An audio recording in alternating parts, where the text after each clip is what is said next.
오늘은 오늘부터 이제 신명기에 대한 말씀을 좀 요약해서 신명기 시리즈로 설교하려고 합니다. 오늘 첫째 1장으로 하나님 앞에서 살아가십시오라는 주제로 말씀을 나누겠습니다. 먼저 성경 말씀 봉독은 1장 1절 한 절만 봉독하도록 하겠습니다. 다 같이 여러분 오늘은 자막을 보시고 함께 읽겠습니다. 1장 1절 한 절만 다 같이 봉독합니다.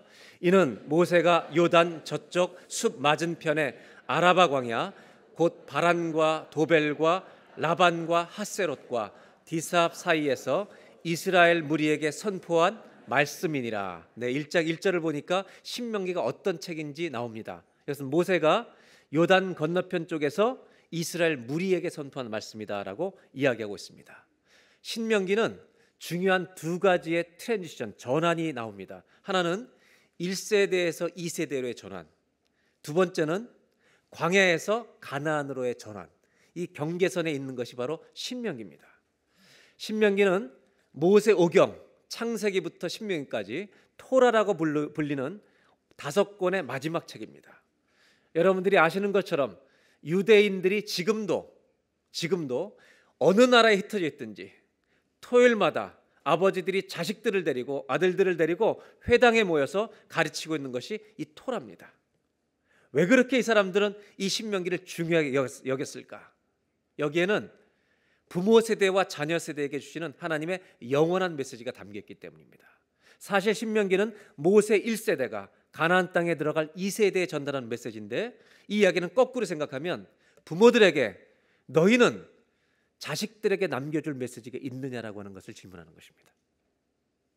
그리고 다음 세대에게는 부모들을 통해서 선조들을 통해서 우리 세대가 받은 하나님 말씀이 무엇인가? 사실 토라는 가정의 달의 가장 중요한 책 중에 하나가 될 것입니다. 이 신명기라고 하는 책 전체를 관통하는 단어가 하나 있다는 것은 하나님의 마음이라는 것입니다.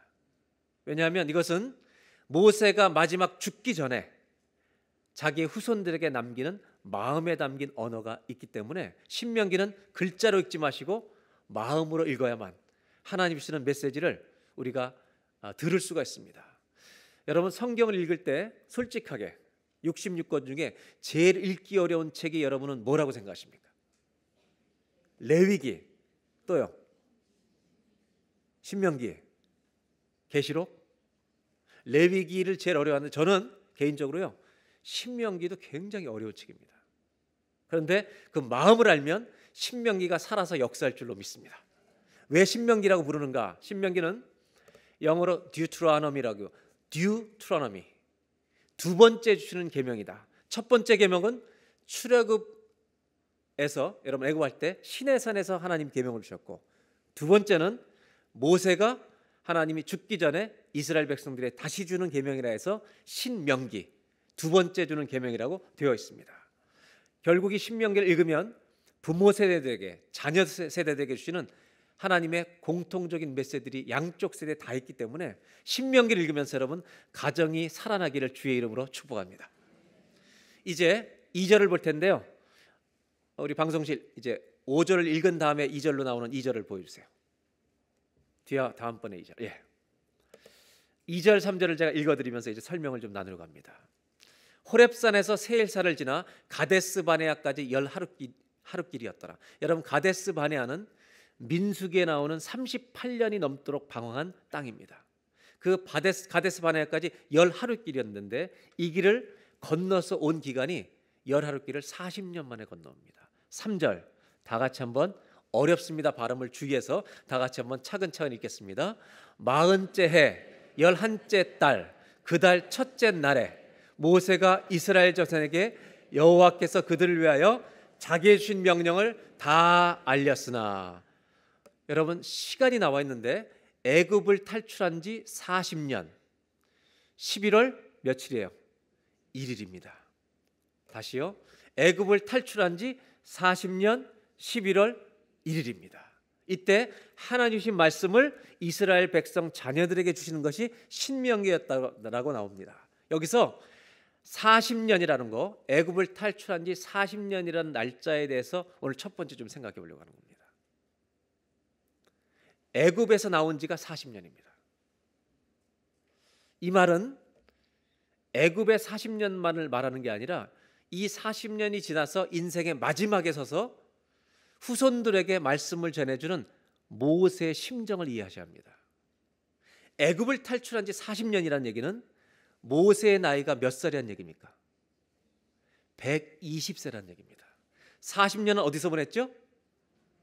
바로의 공주의 아들로 로얄 패밀리로 지냈습니다. 그 다음 40년은 미디안 광야에서 양을 치며 지냈습니다. 그 다음에 40년은 하나님이 사명을 주셔서 이 백성을 이끌고 나가는 40년을 산 것입니다. 120년. 그리고 여러분, 모세는 요단강 건너편에서 이제 가나안을 앞에 두고 자기가 인생의 마지막이라는 것을 알고 있습니다. 여러분, 죄송하지만 옆에 분들한테 한번 인사해 보실까요? 올해 나이가, 연세가 어떻게 되십니까? 근데 여러분, 대답을 직접 하지 말고요, 그냥 30대입니다, 40대입니다 이 정도만 얘기해 주시고, 어떤 분들은 자기의 마음의 나이를 얘기해 주셔도 괜찮습니다. 서로 인사하겠습니다. 올해 연세가 얼마나 됐습니까? 한번 물어보실까요?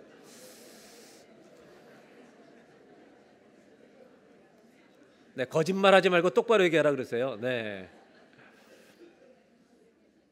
제가 질문하는 이유는 이것입니다. 모세는 120세 마지막에 서 있습니다. 여러분, 왜 연세를 물어보시냐면 우리에게도 마지막 날이 온다는 것입니다. 저와 여러분의 인생에도 마지막 날이 옵니다. 마지막 날 사람들은 가슴에 있는 말을 해야 될 때가 온다는 것입니다. 내 가슴 속에 정말 깊은 이야기, 가장 중요한 얘기를 여러분, 사랑하는 사람들에게는 꼭 해주는 겁니다. 여러분들은 이 땅을 떠날 때 자녀들에게 남길 믿음의 마지막 말을 준비하고 있는지 모르겠습니다. 아무에게나 하지 않습니다. 정말 아끼고 사랑하는 사람에게는 내 가슴 속에 있는 얘기, 가장 중요한 얘기, 그 사람의 심장에 넣어줄 얘기를 하는 겁니다. 그러나 여러분, 그렇게 사랑하지 않는 사람에게는 함부로 말하지 않습니다. 여러분들이 인생을 마치는 날, 이스라엘 백성들이 이제 가나안 땅에 들어가서 정복 전쟁을 치르며 저 땅에 들어가야 되는데, 저들에게 모세가 가슴에 있는 말을 해야 했다면 우리가 자녀들과 헤어질 때 남길 말이 무엇인가? 잘 준비하시길 바랍니다. 6절을 보겠습니다. 우리 하나님 여호와께서 호렙산에서 우리에게 말씀하여 이르시되 너희가 이 산에 거주한 지 오래니. 7절, 방향을 돌려 행진하여 아모리 족속의 이제 산지로 가나안 땅으로 올라가는데 그 근방 곳곳으로 가고 아라바와 산지와 평지와 네겝 해변과 가나안 족속의 땅과 레바논과 큰 강 유브라데까지 동서남북의 경계선, 이스라엘 백성이 주신 땅의 경계선을 얘기하는데 이제 가나안 족속의 땅으로 들어간다는 것입니다. 그 한가운데로. 8절 다 같이 한번 봉독하겠습니다. 내가 너희의 조상 아브라함과 이삭과 야곱에게 맹세하여 그들과 그들의 후손에게 주리라 한 땅이 너희 앞에 있으니 들어가서 그 땅을 차지할지니라. 이 8절을 다시 한번 잘 보시기 바랍니다.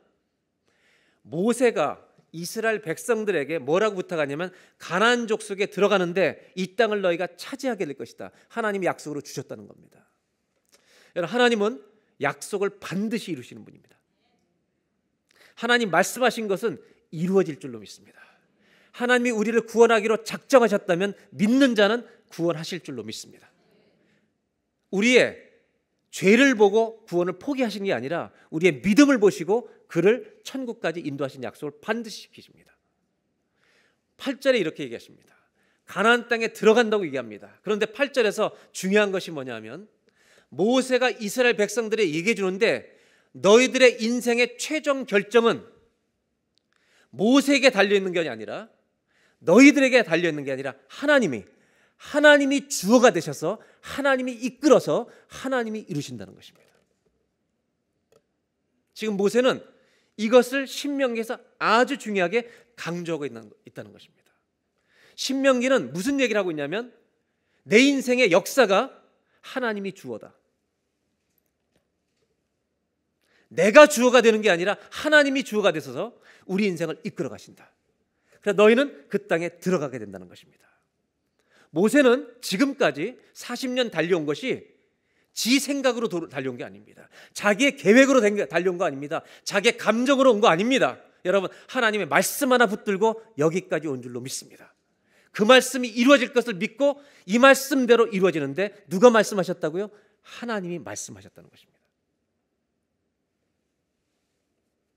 여러분, 신명기는 모든 우리의 시선을 하나님께로 향하게 하는 것입니다. 그래서 이 신명기의 말씀 앞에서, 하나님이 주어가 되는 말씀 앞에서 우리의 모든 인생은요, 수동태로 바뀌는 것입니다. 신명기의 강조점은 이겁니다. 이 신명기를 읽으면 부모나 자녀들의 모든 눈이 하나님께로 향하게 될 줄로 믿습니다.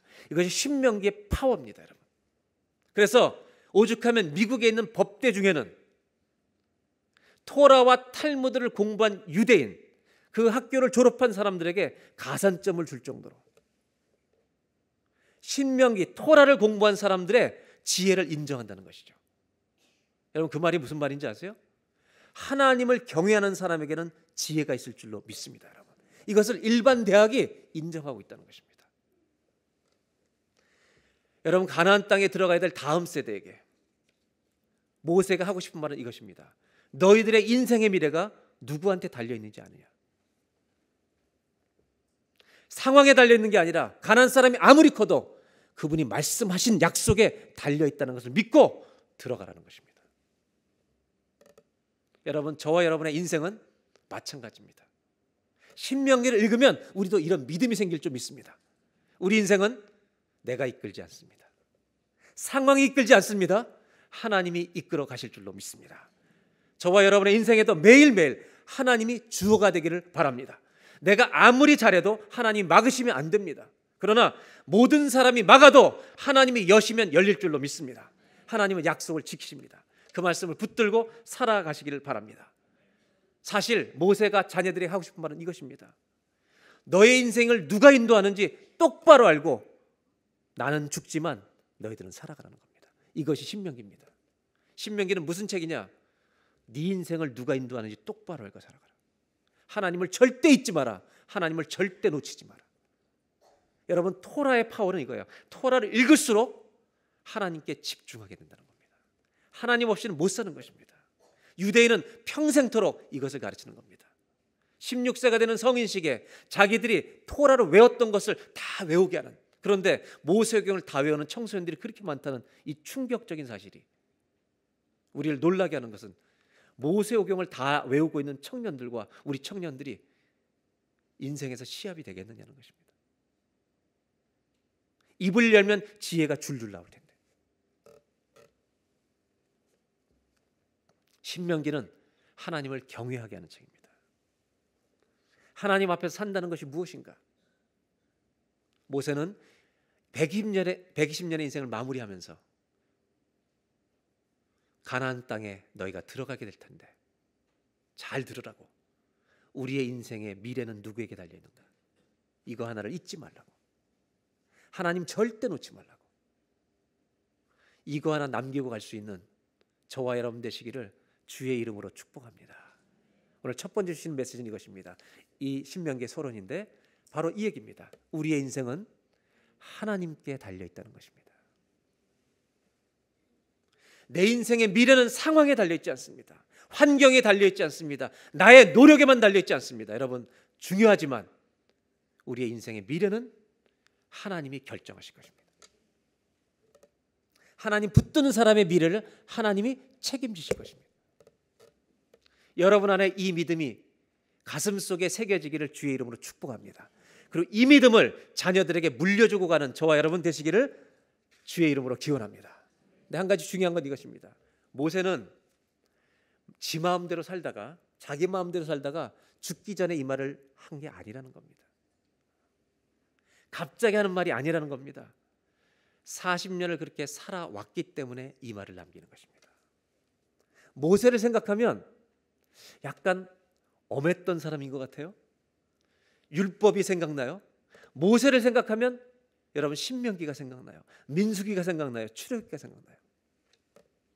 성막이 생각나요. 호렙산이 생각나요. 그렇다면 여러분, 우리의 자녀들이 우리 엄마 아빠를 떠올릴 때, 우리를 떠올릴 때 제일 먼저 뭘 생각할까요? 저는 끔찍해요. 엄마 생각하니까 잔소리, 아빠 생각하니까 술, 분노. 여러분, 사는 것을 주는 거예요. 갑자기 한 말을 남기는 게 아니라 내가 40년을 120년을 살아온 것을 자식들에게 남기는 거예요.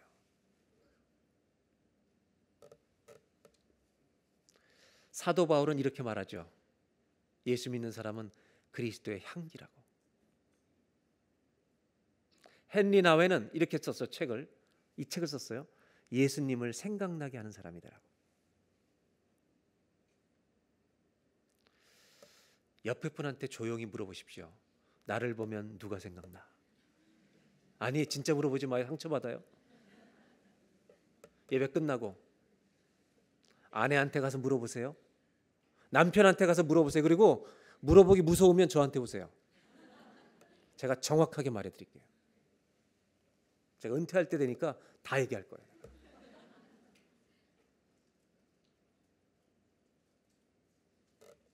해주고 싶어요. 사랑하는 여러분, 우리의 인생은 누구에게 달려 있어요? 하나님께 달려 있다는 사실을 뼛속에 새기고 사는 저와 여러분 되시길 바라고, 그 믿음의 유언을 준비하고 사는 저와 여러분 1세대가 되시기를 주의 이름으로 기원합니다. 두 번째로 이제 19절을 보겠습니다. 우리 하나님 여호와께서 우리에게 명령하신 대로 우리가 호렙산을 떠나 너희가 보았던 그 크고 두려운 광야를 지나 아모리 족속의 산지길로 가데스 바네아에 이른 때, 여러분 신명기는 가데스 바네아를 건너온 거예요. 지금 38년 민수기를 지난 거예요. 그런데 설교를 하는데 모세가 이야기하는데 가데스 바네아 얘기를 자꾸 가져와요. 우리의 가데스 바네아는 이스라엘 백성들이 넘어진 수치의 자리예요. 이걸 계속 가져와요. 왜 이렇게 자꾸 얘기하는가? 과거를 정리하라는 거예요. 그 다음 보겠습니다. 21절로 넘어갑니다. 너희 하나님 여호와께서 뭐라고 말씀하셨냐면 약속의 땅 가나안 땅으로 두려워하지 말고 주저하지 말고 가라고 얘기했다는 거예요. 그랬더니 이스라엘 백성들이 그냥 가지 말고 정탐꾼을 보내자. 그래서 모든 지파에서 12명을 보내서 정탐을 하고 온 거예요. 여러분 아시는 것처럼 2명은 갑시다, 우리 밥입니다 그랬지만 10명은 너무 커서 젖과 꿀이 흐르는 땅은 맞지만 우리가 그들 앞에 메뚜기라 가면 죽습니다. 다 그 말을 듣고 원망하고 불평해서 그것 때문에 38년이 넘는 방황을 가데스 바네아, 거룩한 방황의 광야라는 뜻이에요. 그렇게 방황했던 곳을 이야기하는 거죠. 그 얘기를 듣고 1장 26절에 이렇게 얘기합니다. 너희가 올라가기를 원하지 아니하고 너희의 하나님 여호와의 명령을 거역하고, 심지어 27절 다 같이 한번 읽겠습니다. 시작. 장막 중에서 원망하여 이르기를 여호와께서 우리를 미워하심으로 아모리 족속의 손에 넘겨 멸하시려고 우리를 애굽 땅에서 인도하여 내셨다. 잘 보세요. 하나님의 애굽 땅에서 건져내신 것은 목적이 구원하시고 가나안 땅의 약속의 땅에 들어가게 하시는 것인데, 지금 이 사람들은 이런 믿음이 생겼어요. 하나님이 우리를 어떻게 하신다고요? 미워하세요. 그리고 아모레 족속의 손에 넘겨서 우리를 여기서 멸하시려고 애굽 땅에서 노예로 살던 우리를 죽이려고 여기 불러냈다는 겁니다. 28절. 우리가 어디로 가랴? 우리의 형제들이 우리를 낙심하게 하여 말하기를 그 백성은 우리보다 장대하며 그 성읍들은 크고 성곽은 하늘에 닿았으며 우리가 또 거기서 안악 자손을 보았노라 하는도다. 너무 커서 못 간다는 거예요. 그리고 우리를 스스로 자기들을 해석해요. 뭐라고 해석하냐면 하나님이 우리를 어떻게 하신다고요? 미워하신다고요. 그리고 애굽 땅에서 우리를 건져낸 것이 어디서 죽이시려고? 여기서 아모리 족속의 손에 넘겨 죽이시려고. 하나님 명령에 대해서 거역하는 장면입니다. 11일이면 갈 수 있는 길을 38년 넘게 방황한 것입니다. 그런데 하나님은 이 38년이 넘는 이 민족의 방황했던 가데스 바네아를 후세들이 다 있도록 한다는 것입니다.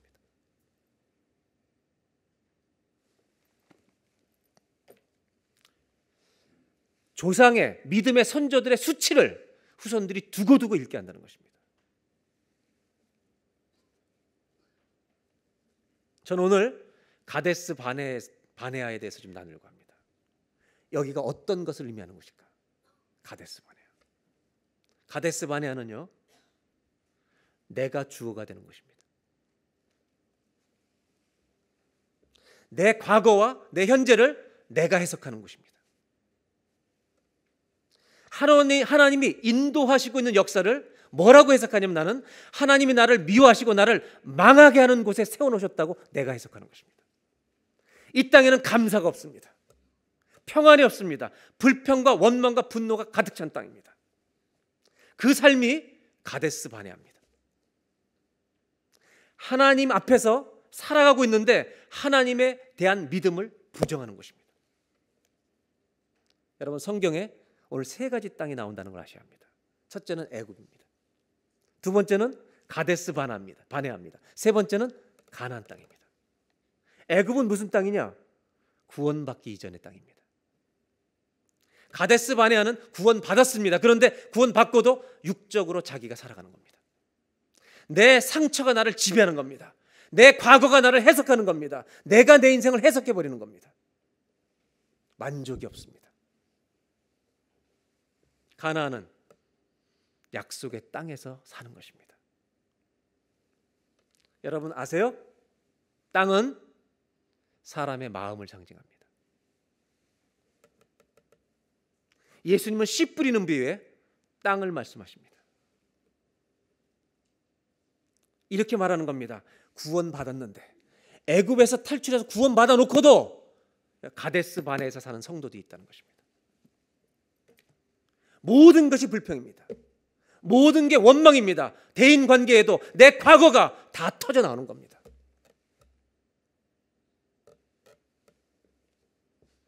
가데스 바네아에서 매일매일 살아가는 사람들이 있다는 것입니다. 왜냐하면 자신의 인생을 자기가 해석하도록 내버려 두기 때문입니다. 여러분, 그늘이 없는 사람이 어디 있겠습니까? 엊그제 에버그린 아카데미에 제가 어르신들에게 시 한 편을 소개해드렸습니다. 정호승 씨가 썼던 내가 사랑하는 사람. 나는 그늘이 없는 사람을 사랑하지 않는다. 그늘이 없는 사람이 인생을 사는 동안 왜 없는 사람이 어디 있겠습니까? 그늘을 사랑하지 않는 사람을 사랑하지 않는다. 그늘이 있어야 빛이 아름다운 것을 한다. 나는 눈물이 없는 사람을 사랑하지 않는다. 여러분, 인생을 걸어가는데 어떻게 눈물이 없겠어요? 나는 눈물을 사랑하지 않는 사람을 사랑하지 않는다. 왜냐하면 눈물을 가진 자만이 기쁨이 뭔지를 알기 때문이다. 우리 인생은 지나다 보면요, 다 불평과 원망을 일으킬 수 있는 그늘과 눈물을 가지고 있는 것입니다. 근데 문제는 뭐냐? 이것을 자기가 해석한다는 겁니다. 나는 왜 이렇게 태어났어? 왜 나는 내 모습이 지금 이 모양이야? 여러분, 우리의 마음밭이 가데스 바네아일 수 있어요. 구원받고도. 하나님의 가데스 바네아 땅을 왜 그렇게 자꾸 언급하시는가? 왜 후세들에게 이 얘기를 또 하시는가? 그 이유는 하나입니다. 너희들 마음속에 있는 가데스 바네아를 끄집어내서 보라는 것입니다.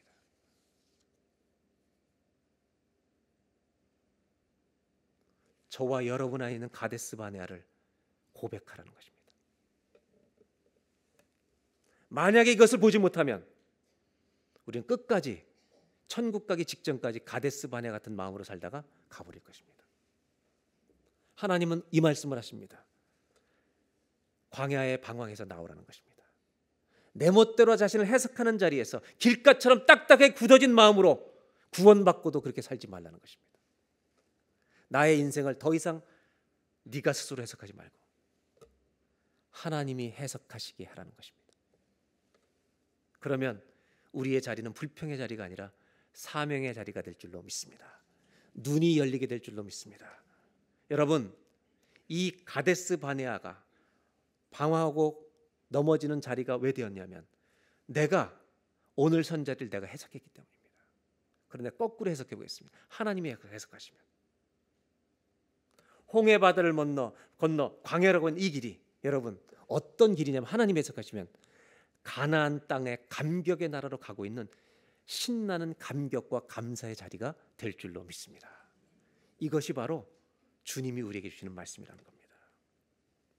사랑하는 여러분, 하나님이 해석하시면 내 인생은 옥토가 될 줄로 믿습니다. 아멘이에요? 옥토로 바꾸십시오. 나의 가데스 바네와 깨어진 모습을 오늘 주 앞에서 보시고 보셔야만 나올 수 있는 것입니다. 내가 왜 이렇게 말을 하는가? 내가 왜 이렇게 사람들과 이렇게 관계를 맺는가? 내 안에 가데스 바네가 있기 때문에. 주님 말씀하십니다. 오늘 신명기 말씀 붙들고 가나안으로 나와 떠나지 않겠느냐? 오늘 네가 선 자리를 감격의 자리로 만들어 보지 않겠느냐? 38년의 가데스 바네를 통해서 오늘 나에게 주시는 저와 여러분에게 주시는 말씀이 무엇인가? 하나님, 내 인생을 내가 해석하지 않게 해주십시오. 내가 없고 비참하고 넘어지는 오늘 내 모습이라 할지라도 오늘 나는 천국으로 향하는 감격스러운 자리에 있음을 오늘 내가 믿음으로 선포하겠나이다. 감사가 충만한 자리가 되시기를 주의 이름으로 기원합니다. 이것이 믿음으로 가는 사람들의 바로 결정이라는 것입니다. 두 번째로 나누는 것이 이것입니다. 성경이 가데스 바네를 통해서 우리에게 주신 말씀은 네 인생을 네가 스스로 해석하지 마라. 오늘 두 번째 주신 메시지는 하나님이 내 인생을 해석하시면 내 인생은 감격이 될 줄로 믿습니다.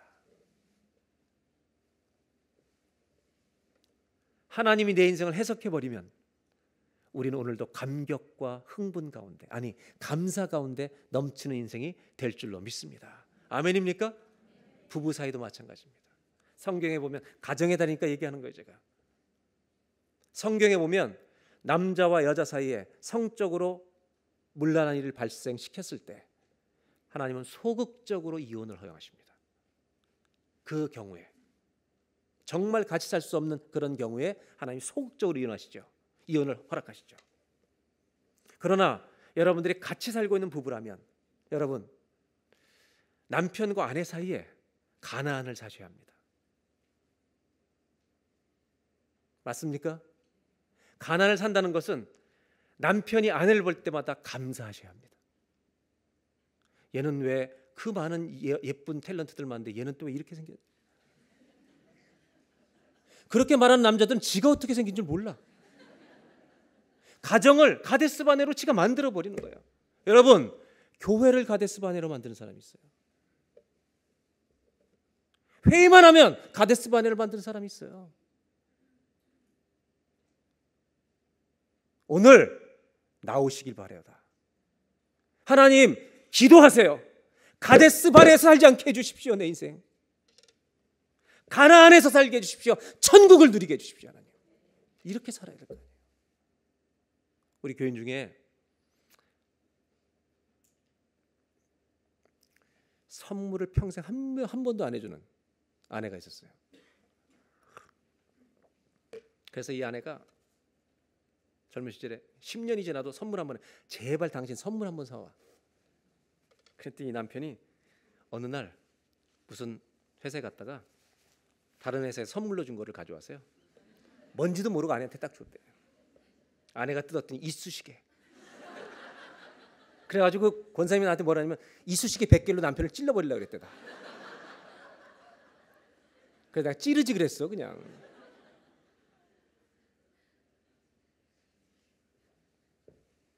사랑하는 여러분, 부탁하고 싶은 게 하나 있어요. 남자들, 아내를 소중히 여기십니까? 여러분은 가난이 되는 거예요. 왜? 하나님이 나에게 주신 이 사람 너무나 감사합니다. 여러분, 제 아내가 세계에서 제일 이쁩니까? 아닌 거 자기도 알아요. 근데 제가 뭐라고 했냐? 난 당신보다 이쁜 사람이 없어. 그렇게 믿음으로 얘기하는 거예요.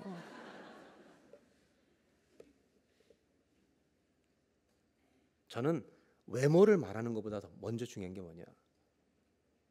자기 남편과 아내를 소중하게 여겨줘야 될 거 아니에요. 소중하게 여겨줘야 될 거 아니에요. 다른 사람을 소중히 여겨줘야 될 거 아니에요. 말할 때 함부로 왜 말하는 거예요?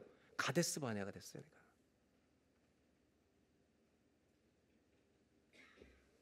사랑하는 여러분, 길가에서 살지 마세요. 가시밭을 만들어 놓고 살지 마세요. 내 과거의 상처, 아픔 내가 해석해서 나는 왜 이 모양입니까? 말은 안 하지만 그것을 쏟아서 다른 사람을 아프게 만들지 마세요. 오늘 그 땅을 기경하세요. 부르짖으세요. 하나님, 내 마음밭을 하나님 옥토되게 해주십시오. 기도하세요. 감사로 바꿔달라고.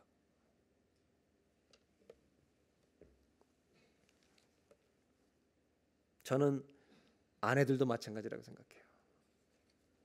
남편을 존중해 주세요. 세상에서 이렇게 멋있는 남자 없어. 믿음으로 말하시라는 거예요. 이것이 예수 믿는 사람들 안에 일어나야 될 작은 천국이에요. 이런 가정을 이루시기를 주의 이름으로 기원합니다. 그거를 보여줄 때 자녀들이 그런 가정을 또 만들게 될 거예요. 저는 부부 상담하면서 그런 가슴 아픈 일들이 너무 많아요. 왜냐하면 정말 설명할 수 없는 고통을 당하는 사람이 너무 많은 거예요. 제가 목사지만 같이 살라고 말할 수 없는 상황에 처해 있는 가정들이 너무 많은 거예요. 아파요, 너무. 여러분, 이번 가정의 달을 맞이해서 다시 출발하시자고요. 오늘 하나님 가데스 바네아에서 가나안으로 옮겨가는 은혜의 예배가 되게 하여 주옵소서. 이것이 저와 여러분의 오늘의 기도가 되기를 주의 이름으로 축원합니다. 누가 해석하면 돼요, 내 인생을? 하나님이 해석하시면 바뀌는 거예요.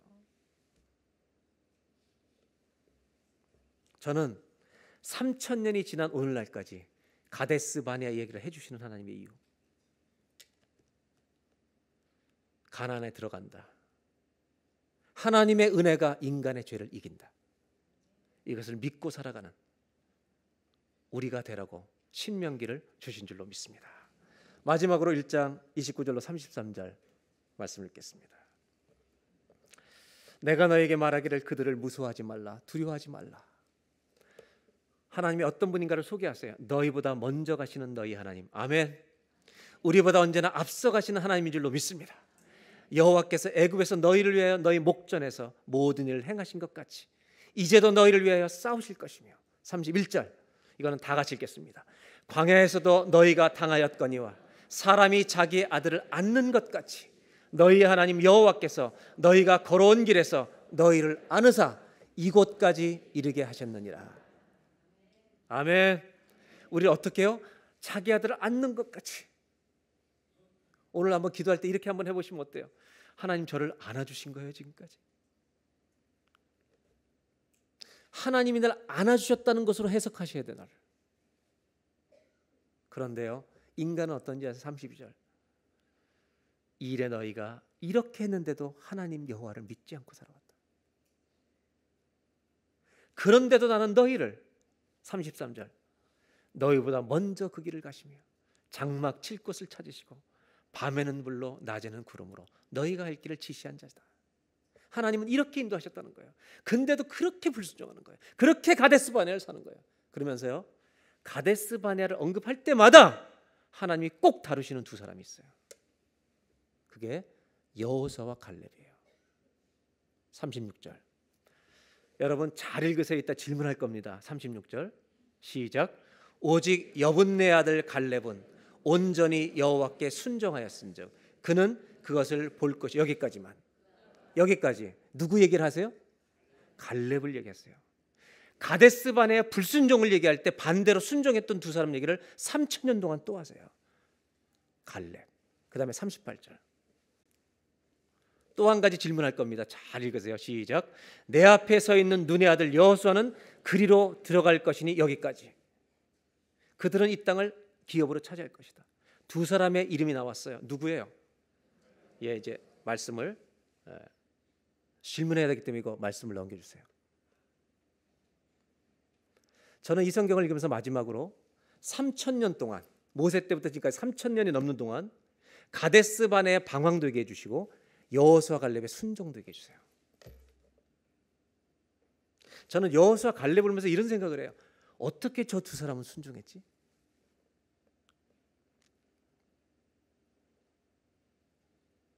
제가 뭘 질문하려 했냐면 이스라엘 사람들의 보통 관용적 표현은 누구의 아들로 얘기해요. 그렇죠? 바요나, 요한의 아들 시므나. 구약의 요나, 아미떼 아들 요나.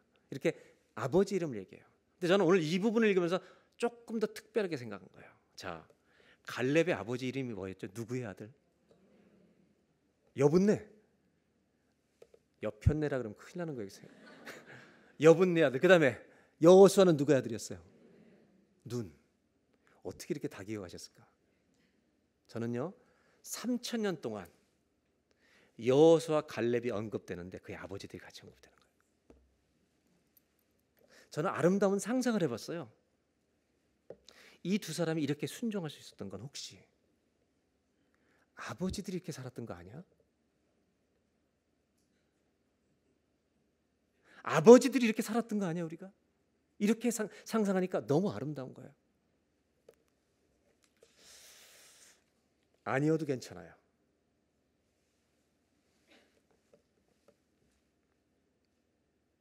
왜냐하면 두 사람은 순종했기 때문에. 저는 그래서 이런 아름다운 상상을 생각해 보면서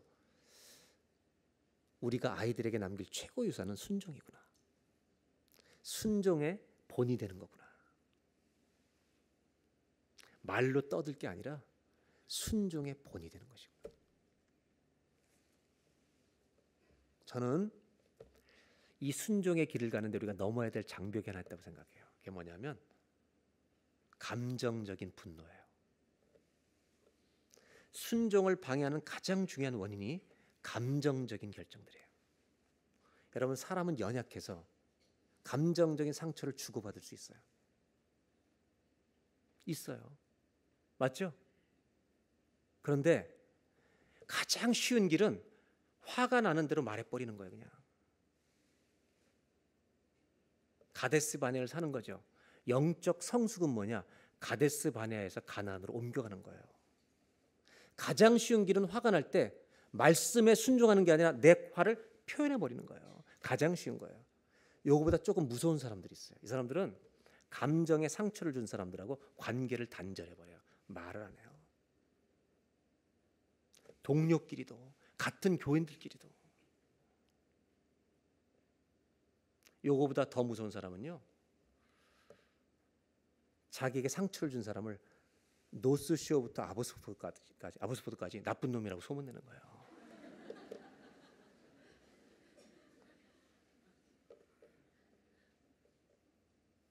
이거보다 더 무서운 사람 얘기 드릴까요?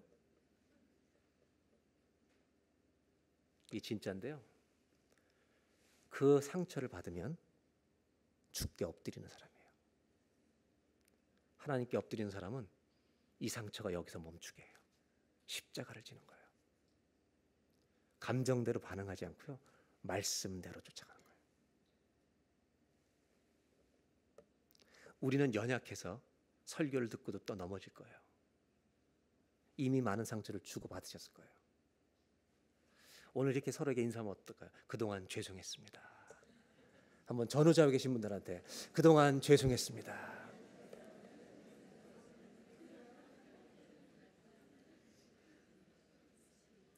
상처를 덜 줘야죠. 그런데 여러분, 예수 믿는 사람은 10명이 그렇게 안 된다고 몰아붙일 때도 2명은 그들과 싸우지 않습니다. 묵묵히 그 길을 가는 겁니다.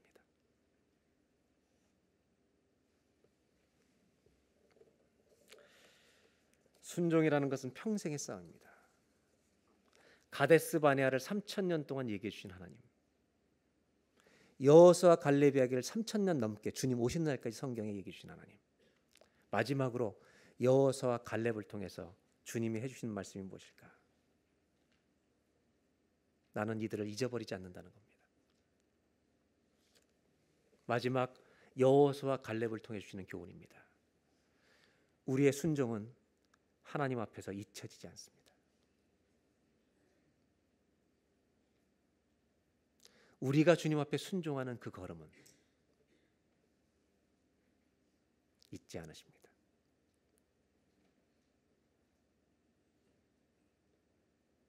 기도하겠습니다.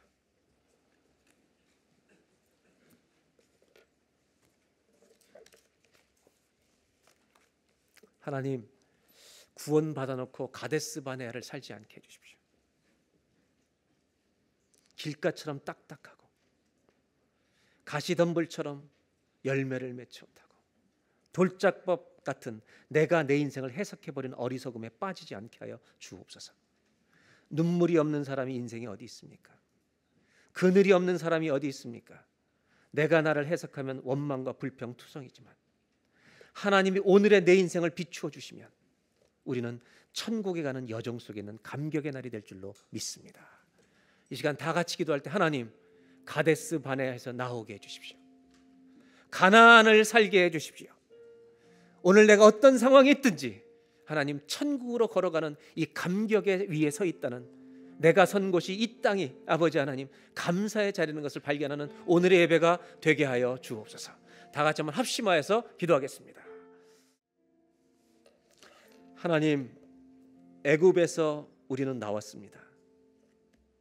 그러나 가데스 바네아라고 하는 불평과 원망이 있는 내 눈으로 나를 해석하는 어리석은 자리에 머물러 있을 때가 많습니다. 기도합니다. 그곳에서 나오는 예배가 되게 하여 주옵소서. 하나님이 내 인생을 비추어 주셔서, 하나님이 내 인생을 해석해 주셔서 네가 서 있는 오늘의 자리가 얼마나 감격스러운 영광의 자리인지를 보는 감사가 충만한 오늘의 예배가 되게 하여 주옵소서. 주님 앞에 예물을 봉헌합니다. 어렵고 힘든 상황에서도 최선을 다해 예물을 드리는 모든 성도님들의 인생에, 가정에, 기업에 하나님 축복하여 주옵소서. 예수님의 이름으로 기도하옵나이다.